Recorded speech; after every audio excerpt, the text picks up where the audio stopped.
Welcome to this problem walkthrough. Today, we'll be tackling problem number 1078, Occurrences after Bigram. We'll explore different approaches to solve this problem, understand the intuition behind them, and analyze their complexities. Let's dive in. The problem of occurrences after Bigram asks us to identify words that appear immediately after a specific pair of words in a given sentence.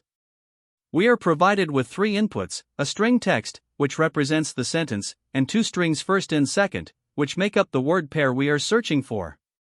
The task is to return an array of all the words that directly follow each occurrence of the word pair, first, second.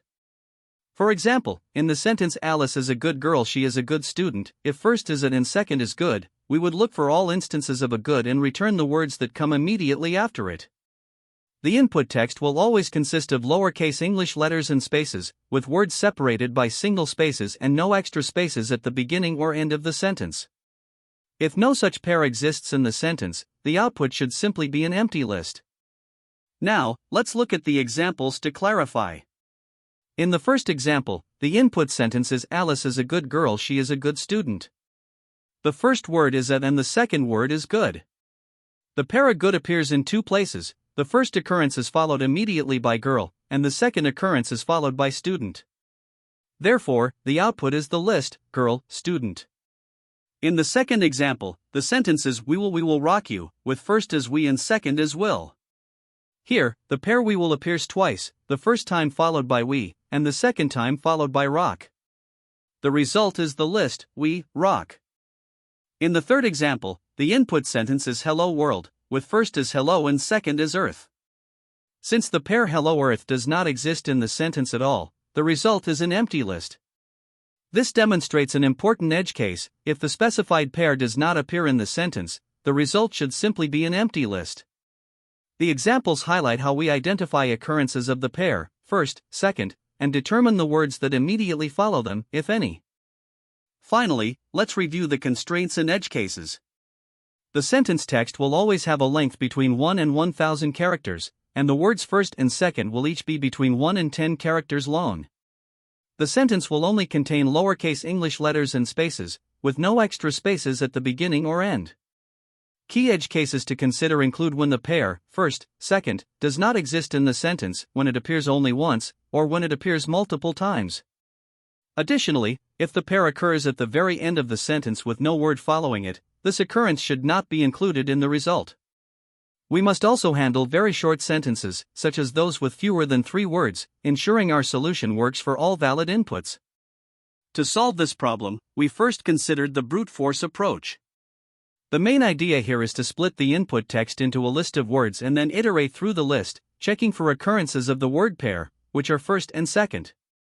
Whenever we find such a pair, we simply take the word that follows and add it to our result list, if it exists. This method is simple to understand and implement, and it works well for small inputs.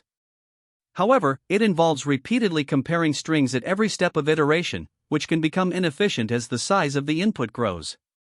Although its time complexity is O(n), where n is the number of words in the text, and its space complexity is also O(n), due to storing the split words, the approach lacks flexibility for more complex variations of the problem, such as scenarios involving larger groups of words. Now, to address the inefficiencies of the brute force method, we can use a sliding window approach. This optimized technique eliminates redundant checks by maintaining a window of 3 consecutive words as we traverse the list of words. By focusing only on this small window at a time, we can directly check if the first 2 words in the window match the given pair, first and second. If they do, the third word in the window is added to the result list. This approach remains linear in time complexity, O(n), since we still process each word only once, and it has the same space complexity of O(n) for storing the split words. The sliding window approach is more efficient for larger inputs because it minimizes unnecessary comparisons and provides a streamlined way of solving the problem. Additionally, while there is an alternative involving regular expressions, this method is less readable and can introduce complications when handling edge cases like punctuation or inconsistent spacing. While a regex-based approach offers another way to solve this problem by directly matching patterns of the form, first-second word, it comes with certain drawbacks. The time complexity remains O(n), due to the need to evaluate each match, and it still requires O(n) space for the split words and regex operations. However, regex-based solutions are often less intuitive and harder to debug, especially when edge cases such as trailing punctuation or irregular spacing in the input text are involved. For this reason, we chose the sliding window approach as the optimal strategy. It strikes a balance between clarity, efficiency, and robustness. Splitting the text into words simplifies traversal and checks, and using a sliding window of 3 words minimizes redundant operations. This method naturally handles edge cases, such as empty inputs or when there are no words after the given pair, making it both practical and scalable for larger inputs. When evaluating trade-offs, each approach has its strengths and weaknesses. The brute force method is simple and easy to implement, but it becomes less efficient as the size of the input grows. Regex-based solutions, while elegant and concise, can be harder to interpret and debug, especially when edge cases complicate the input. The sliding window approach, on the other hand, offers the best balance of clarity and performance. It avoids unnecessary operations, remains easy to understand, and handles edge cases effectively, making it the most practical choice for solving this problem. In this problem, we are tasked with finding all words that immediately follow a specific word pair in a given text. The input consists of a string of space-separated words, along with 2 specific words, first and second. Our goal is to identify and return all words that appear directly after every occurrence of the word pair, first, second, in the text. To solve this, we begin by splitting the input text into a list of words. This makes it easier to individually process each word while preserving their sequence. We also initialize an empty list, result, which will store the output words. Splitting the text into words allows us to iterate through them efficiently and check for the specified word pair. Next, we use a loop to iterate through the indices of the words list, stopping at len, words, 3. This ensures that for any given index I, we have access to the current word, the next word, and the word immediately following them, without running into out-of-bounds errors. This setup is crucial to identifying the word pairs and their subsequent words correctly. Now, for each index in our loop, we check whether the current word and the next word form the specified pair, first, second. Specifically, we verify if words I equals first and words I plus 1 equals second. If this condition is true, it means we've found the target word pair, so we append the worded words I plus 2, the word that follows the pair, to our result list. This step directly implements the logic of the problem, ensuring that only the words following the matching pairs are added to the output. Additionally, we handle important edge cases. For example, if the text contains fewer than 3 words, it's impossible to form a valid first, second pair, so we immediately return an empty list. Similarly, we account for scenarios where the words first or second appear near the end of the string but don't have enough words following them to form a complete pair. Finally, after completing the loop, we return the result list, which contains all the words that follow the matching pairs. The algorithm is built around the concept of a sliding window. By examining consecutive triplets of words using indices, we efficiently check for matches without needing nested loops. This sliding window approach ensures that the algorithm processes the text in a single pass, leading to a time complexity of O(n), where n is the number of words in the input text. This is a significant advantage because it means the algorithm scales linearly with the size of the input. The edge case handling further strengthens the robustness of the solution, ensuring the algorithm works even when the input text is too short or when the target pair appears near the end of the string. In terms of data structures, the words list is key to enabling efficient indexing and iteration, while the result list collects the output words in the correct order. Together, these elements allow the algorithm to solve the problem effectively while maintaining clarity and simplicity. To better understand how the algorithm works, let's walk through an example. Suppose the input is text equals we will rock you, with first equals we and second equals will. First, we split the text into a list of words, words equals we will rock you. We initialize an empty result list to store the output. As we iterate through the indices of the words list, we examine each triplet of consecutive words. At index I equals 0, the words are we, will, and we. Since we and will match the target pair, we append we to the result. At I equals 1, the words are will, we, and will, which do not match the pair. At I equals 2, the words are we, will, and rock. This is a match, so we append rock to the result. Finally, at I equals 3, the words are will, rock, and you, which do not match. After processing all valid indices, we return the result, which is, we, rock. The time complexity of this approach is O(n), as the algorithm performs a single pass through the words list, while the space complexity is also O(n), primarily due to the storage of the words list. The provided code solves the LeetCode problem 1078, occurrences after Bigram. The task is to find all words that follow a given pair of words, first, second, in a space-separated text string. ###explanation. 1. Input parsing. The findOccurrences function takes 3 arguments: text, a string of space-separated words, first and second. The text is split into a list of words using the split method. This ensures we can access individual words by their indices. 2. Initialization. An empty list result is created to store all words that follow the specified bigram, first, second, in the text. 3. Iterating through the words. A for loop iterates from the start of the words list up to len, words 2. This ensures we do not go out of bounds when checking elements I plus 1, and I plus 2. Condition check. At each index I, the code checks if words I equals first and words I plus 1 equals second. If this condition is true, it means we've found the bigram, first, second. Adding the result. When the condition is met, the word immediately following the bigram, words I plus 2, is appended to the result list. 4. Return result. After the loop completes, the result list containing all matching words is returned. ### example walkthrough.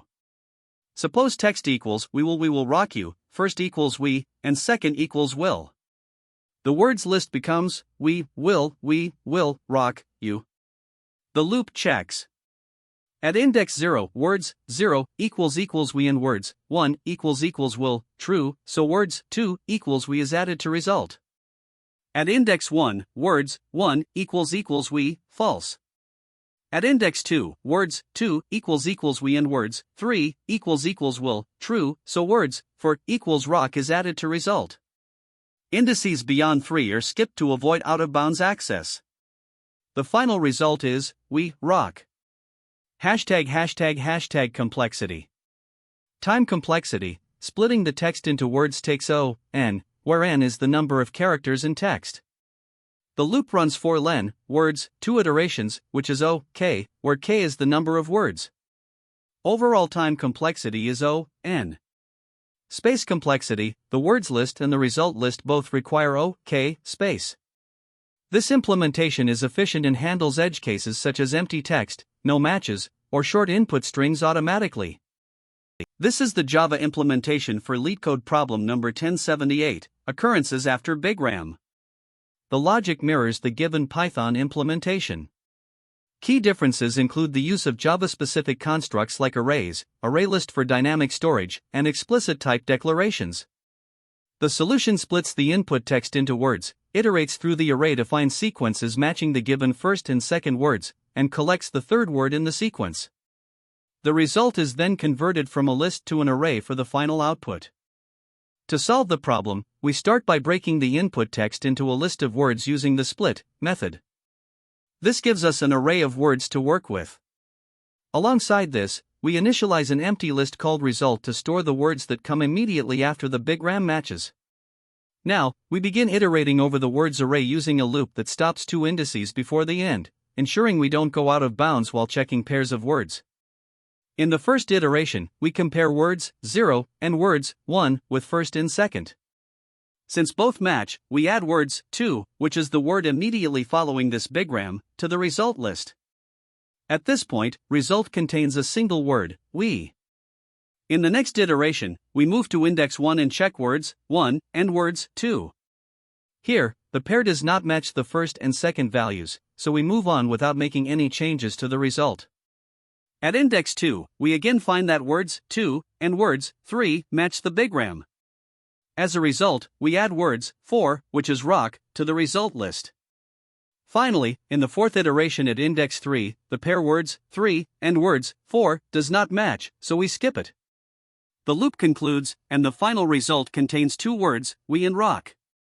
This is returned as the output for this example. Now, let's consider a scenario where no matches are found. In this example, splitting the input text gives us the words hello, world, hello, and universe. We initialize the result list as empty to start. As we iterate through the words, the first pair, hello and world, does not match the given first and second values, so we move forward without any changes. When we check the next pair, world and hello, it matches the first and second. As a result, we add universe, the word following this bigram, to the result list. At the end of the iteration, the result contains only one word, universe. After completing the loop for this example, the final output is simply the list containing universe. This demonstrates how the solution handles cases where there is only one matching bigram in the text. Now, we'll explore a more complex scenario where the bigram patterns overlap multiple times within the text. In this case, the input text consists entirely of the repeated word a, and both first and second are also a. Splitting the text gives us a list of 5 A's, and we initialize the result list as empty. During the iteration, we start with the first pair, words 0 and words 1, which matches the first and second values. We then add words 2, which is a, to the result list. In the second iteration, we check words 1 and words 2, which again matches the bigram. This means we add words 3 to the result, so the result list now contains 2 A's. Similarly, in the third iteration, words 2 and words 3 match, and we add words 4 to the result. At this point, the result list contains 3 A's, and the loop ends, as there are no more indices to check. The final output for this example is the list, illustrating how the solution correctly captures overlapping bigram patterns. This ensures that even when the same words repeat continuously, the algorithm identifies and adds all valid matches to the result list. With this, we've covered multiple scenarios to demonstrate the solution's flexibility and correctness. To analyze the time complexity of our solution, let's start with the split operation. When the split method is called on the input string text, it processes all m characters in the string and generates n words. This operation takes time proportional to the number of characters, which is O(m). Next, after splitting the text into words, the algorithm iterates through the list of words using a for loop. This loop starts at index 0 and goes up to len, words 3, performing constant time operations at each step, such as comparisons and appending to a result list. Since the loop runs n 2 times, where n is the number of words, this part of the algorithm has a time complexity of O(n). Therefore, we have two primary components, the O(m) from splitting and the O(n) from iteration. When we combine the time complexities of the split operation and the iteration through words, the overall time complexity is O(m) plus n. Since the number of words n is proportional to the number of characters m, we can simplify the overall time complexity to O(m). Now, looking at the space complexity, the primary consideration is the storage required for the list of words and the result list. First, the split operation creates a list of n words from the input string, which takes O(n) space. Second, the result list stores the output words. In the worst case, where all possible trigrams match the condition, the result list could contain up to n2 words, which also requires O(n) space. These two components dominate the space usage, so the space complexity is O(n). To summarize the space complexity, the total space usage is determined by the list of words created during the split operation and the result list. Both require O(n) space, so the overall space complexity remains O(n). Now, comparing this optimized solution to a brute force approach, the efficiency becomes clear. A naive solution might generate all possible trigrams from the text and then check each one for the required pattern. Generating these trigrams would take O(n)³ time, which is highly inefficient for large inputs. In contrast, the optimized approach avoids unnecessary trigram generation and directly checks the pattern while iterating through the words. This reduces the time complexity to O(m), making it far more efficient and suitable for larger datasets. Analyzing the best, worst, and average cases helps us better understand the algorithm's behavior under different conditions. In the best case, the input string is very short, or the first and second words are not found at all. Here, the split operation dominates, and the time complexity is O(m). In the worst case, the input string contains many words, and all possible trigrams match the condition. Even then, the time complexity remains O(m) for processing and O(n) for space. For the average case, the behavior is similar to the worst case because the algorithm always processes the entire input and checks every possible trigram. Mathematically, the split operation iterates through all characters in text, giving us O(m). The for loop processes AND two words with constant time operations, resulting in O(n). Since n is proportional to m, the overall time complexity is O(m), and the space complexity remains O(n). When solving this problem, there are a few common mistakes that can trip you up if you're not careful. First, always check the length of the input text. If there are fewer than 3 words, it's impossible to form a valid first, second pair, so handling this edge case early can save you from unnecessary processing. Next, overlapping word pairs are often overlooked. For instance, in the string ABABC, the pair A-B occurs twice, but improper indexing might lead to missing the second occurrence. Additionally, string splitting can be a source of subtle bugs. If you rely on SCR split, but assume only spaces will delimit words, you might encounter issues with unexpected formats. Be mindful of managing indices as well. For example, accessing I+2 without ensuring it's within bounds can cause runtime errors, so conditions like ILEN, words, too are essential. Lastly, case sensitivity can lead to mismatches if not addressed. For instance, first, second won't match first, second.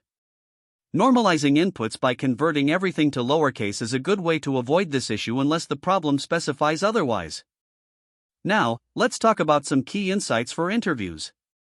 This problem is essentially a variation of sliding window or substring search problems. Recognizing this pattern can help you leverage similar solutions you've practiced before, making it easier to approach the problem. Interviewers also appreciate optimizations. A brute force approach might solve the problem, but using a single pass with conditions or even a dictionary to track indices can significantly improve efficiency. Another important aspect is explaining edge cases during your thought process. For example, you can mention how you handled scenarios like empty inputs, no valid pairs, or overlapping pairs. This demonstrates your thoroughness and attention to detail. Finally, be ready to discuss trade-offs. While brute force solutions may be more intuitive and easier to read, optimized approaches are often more efficient. Being able to explain when and why you choose one over the other shows a balanced understanding. As a bonus, related problems like LeetCode 30, 438, 187, and 3 share similarities and can provide additional practice to strengthen your skills for questions like this. There are also alternative approaches you can consider for this problem, each with its own trade-offs. One effective method is the sliding window approach, where you use a window of size 3 to check for first, second pairs. This avoids redundant checks compared to a nested loop, but it may require some additional bookkeeping to manage the window. Another option is hash table optimization. By storing the indices of occurrences of first in a hash table, you can perform a forward search for second, improving performance for large inputs. However, this does come at the cost of using extra space. Lastly, a pre-processing step can sometimes simplify your logic. For example, you could restructure the text into a list of tuples to make pair lookups faster. While this can be helpful for larger datasets, it introduces pre-processing overhead, which might not be ideal for smaller inputs. Understanding these approaches and when to use them will give you flexibility and confidence in tackling variations of this problem. Great job making it to the end. Today, we reviewed the problem Occurrences after Bigram, explored a brute force solution, and highlighted the key concepts. Keep practicing these types of problems to sharpen your skills. Thanks for watching, and see you in the next video. That's the end of this tutorial. I hope you found this explanation helpful for understanding the solution to this LeetCode problem. If you enjoyed this content, please consider subscribing to the channel for more coding tutorials and solutions. Feel free to leave a like if this video helped you, and don't hesitate to comment with any questions you might have. Thanks for watching, and happy coding!